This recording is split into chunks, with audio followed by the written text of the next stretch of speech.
আসসালামু আলাইকুম এভরিওয়ান। সবাই কেমন আছেন? আশা করি সবাই ভালো আছেন ও সুস্থ আছেন। তো আজকে আমি করে দেখাবো বিয়েবাড়ির স্টাইলে রোস্ট রেসিপি। আজকের এই রেসিপিটি যদি আপনারা ফলো করে থাকেন তাহলে ঘরে বসেই একদম রাজকীয়র সাথে বিয়েবাড়ির স্টাইলে রোস্ট তৈরি করে ফেলতে পারবেন। তো চলুন দেখে নেওয়া যাক মূল রেসিপিটি। তো প্রথমেই আমি এখানে নিয়ে নিয়েছি জয়ফল ও জয়ত্রী। তো আমি এখানে পরিমাণ মতো নিয়ে নিয়েছি। এখন আমি ব্লেন্ডারের সাহায্যে এটাকে গুঁড়ো করে নেব। তো আজকে আমি এই রেসিপিটি করে দেখাবো ফার্মের মুরগি দিয়ে। তো যার কারণে আমি পুরো একটি আস্ত মুরগি নিয়ে নিয়েছি। তো আমি রোস্টের মতো করে পিস পিস করে কেটে নিয়েছি। তো আমি এটাকে ভালোভাবে পরিষ্কার করে ধুয়ে নিয়েছি। এখন আমি লবণ দিয়ে ভালোভাবে মাখিয়ে 30 মিনিট রেস্টে রেখে দেব।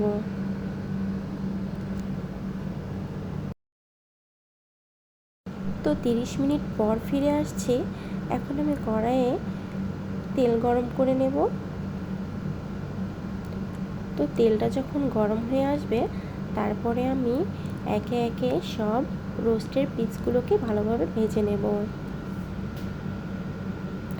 তো রোস্টের পিসগুলো অবশ্যই ব্রাউন কালার করে ভেজে নিতে হবে।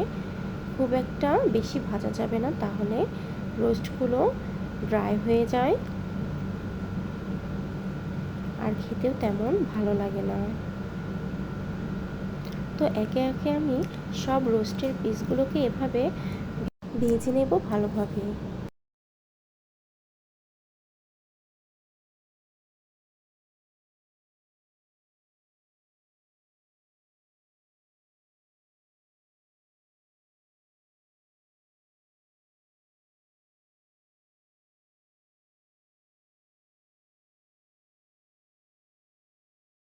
তো এই যে ভিডিওতে দেখতেই পাচ্ছেন আমি রোস্টের পিসগুলোকে একে একে সবগুলো ভালোভাবে ভেজে নিয়েছি। তো এইদিকে এখন আমি চলে আসব রোস্টের যে মশলাটা আমি রেডি করে নেব এখন। তো তার জন্য আমি প্রথমেই হাফ কাপ পরিমাণ টক দই নিয়ে নিয়েছি। তো টক দইটাকে আমি ভালোভাবে হ্যান্ড মিক্সারের সাহায্যে ফেটিয়ে নেব, যাতে করে টক দইয়ে কোনো দানা দানা ভাব না থাকে।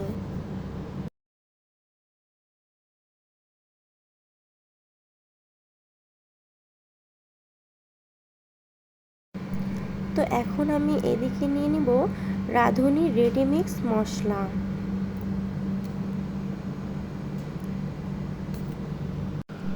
তো এখানে আমি হাফ মশলা ইউজ করব।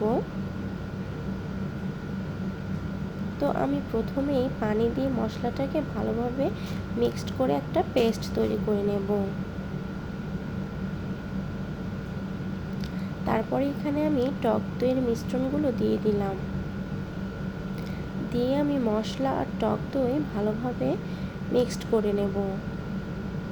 তারপরে এখানে আমি দিয়ে দিলাম 1 চামচ পেঁয়াজের পেস্ট, 1 চামচ আদা পেস্ট, আর অ্যাড করে দেব 1 চামচ রসুনের পেস্ট। দিয়ে ভালোভাবে সব কিছু একসঙ্গে মিক্সড করে নেব।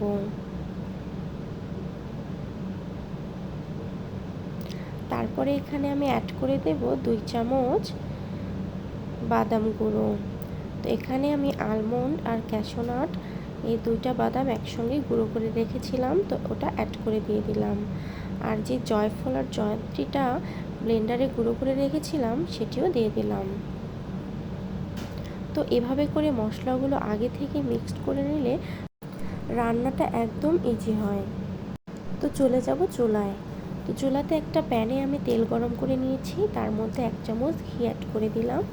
তারপরে এখন আমি আস্ত মশলাগুলো দিয়ে দেবো। এখানে আমি দিয়েছি তেজপাতা, দারুচিনি, সাদা ফল, আর দিয়েছি কালো ফল দিয়েছি, আর দিয়েছি গোলমরিচ। দিয়ে কিছুক্ষণ ভেজে নিয়ে আমি পেঁয়াজ কুচিটা অ্যাড করে দিলাম।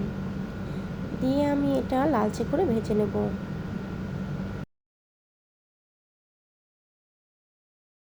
তো এই যে পেঁয়াজটা লালচে করে ভেজে নিয়েছি, এখন আমি মশলার মিশ্রণটি অ্যাড করে দেব।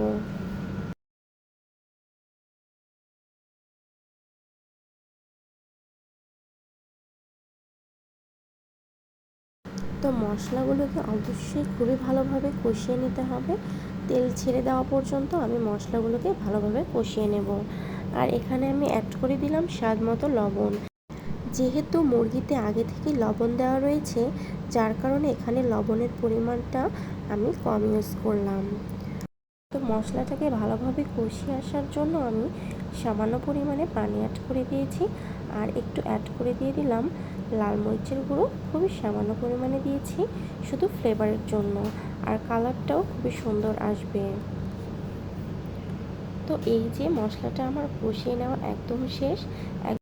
মশলা থেকে এরকম যখন তেল ছেড়ে আসবে তখন বোঝা যাবে যে মশলাটা একদম কষিয়ে আসছে। তো ঠিক এই পর্যায়ে ভেজে রাখা রোস্টের পিসগুলোকে আমি একে একে দিয়ে দেব।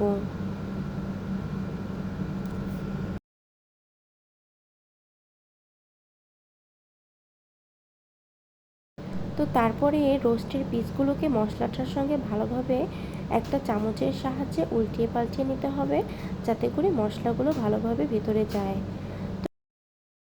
তো কিছুক্ষণ মশলাটার সঙ্গে রোস্টের পিসগুলো কীরকম কষিয়ে নেওয়ার পরে আমি ঠিক এই পর্যায়ে এক টুকরো লেবু নিয়ে আমি লেবুটার রস এখানে অ্যাড করে দিলাম। আর দিয়ে দিলাম 1 চামচ চিনি। তো চিনিটা অ্যাড করলে যে কোনো তরকারির টেস্টটা দ্বিগুণ চলে আসে। তো তারপরে এখানে আমি সামান্য পরিমাণ গরম পানি অ্যাড করে দিলাম ভালোভাবে কষিয়ে আসার জন্য। তো ভালোভাবে কিছুক্ষণ কষিয়ে নিয়ে আসার পর এরকম তেলটা যখন ছেড়ে দিবে তখন আমি এখানে অ্যাড করে দিব। তো এখানে আমি লিকুইড মিল্কটা জাল করে ঠান্ডা করে নিয়েছি, তো সেটা এখন আমি অ্যাড করে দিলাম।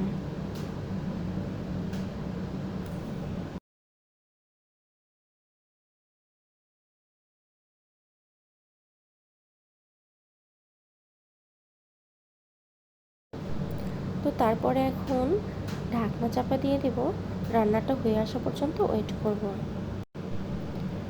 তো এখানে আমি অ্যাড করে দিলাম 4-5টা কাঁচামরিচ আস্ত দিয়ে দিয়েছি শুধু ফ্লেভারের জন্য।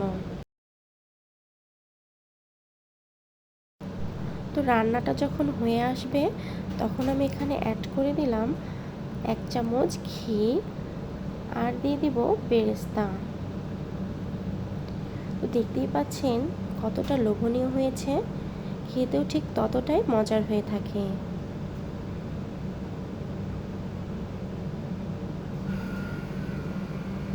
আপনারা অবশ্যই বাসায় একবার হলেও এভাবে ট্রাই করে দেখবেন, খুবই মজার হয়ে। এখানে আমি প্যাকেট মশলার পাশাপাশি সব ধরনের মশলাই আমি এখানে ইউজ করেছি, যার কারণে এটার স্বাদটাও অসাধারণ হয়ে থাকে। তো একবার হলেও এভাবে ট্রাই করে দেখবেন। ভিডিওটি যদি ভালো লেগে থাকে তবে শেয়ার করবেন, লাইক কমেন্টস করে আমার পাশে থাকবেন। তো আজকের ভিডিওটি এই পর্যন্তই। আবার চলে আসব নতুন কোনো ভিডিও নিয়ে। সে পর্যন্ত সবাই ভালো থাকবেন ও সুস্থ থাকবেন। আল্লাহ হাফিজ। আসসালামু আলাইকুম।